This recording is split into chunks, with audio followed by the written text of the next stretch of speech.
While spring in Oklahoma, we often think about the redbud and some flowering plum trees, but one tree we don't want to overlook is our native serviceberry, also known as shadbush. They say it's called serviceberry because of the fact that back in the day, when the grounds were frozen, this plant would start flowering, which allowed people to know that the grounds were thawing out in order for them to start holding services for those that needed to be buried. The other name, shadbush, comes from the time when the fish, the shad, was spawning and it was headed upriver as this plant was in flower. So it's got some interesting names to it, but serviceberry, regardless, is a native primarily to the eastern coast of the U.S., but it does really well here in Oklahoma as well.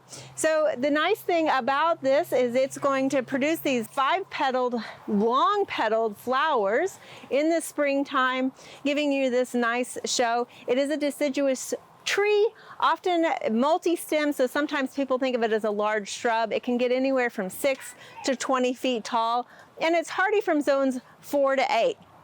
So give it some room to grow, but you can see it's got a nice display on it.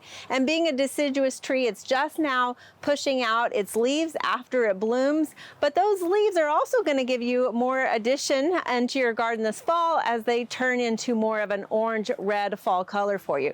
So definitely one that gives you some attraction throughout the seasons in your garden. As far as problems, you might find that this plant has a little bit of leaf rust or may have some powdery mildew, but primarily any of the disease or pest problems that occur on this plant are just cosmetic and they're not going to be life-threatening to the plant. So go ahead, this is a great plant, a native to the U.S., one that's edible, going to offer you spring flowers as well as fall foliage, and a great plant to consider for your landscape.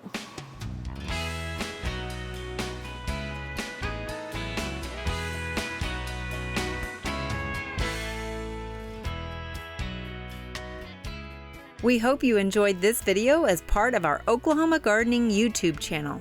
You can also find even more videos on the OK Gardening Classics YouTube channel. And join us on social media for great gardening tips, photos, and discussion.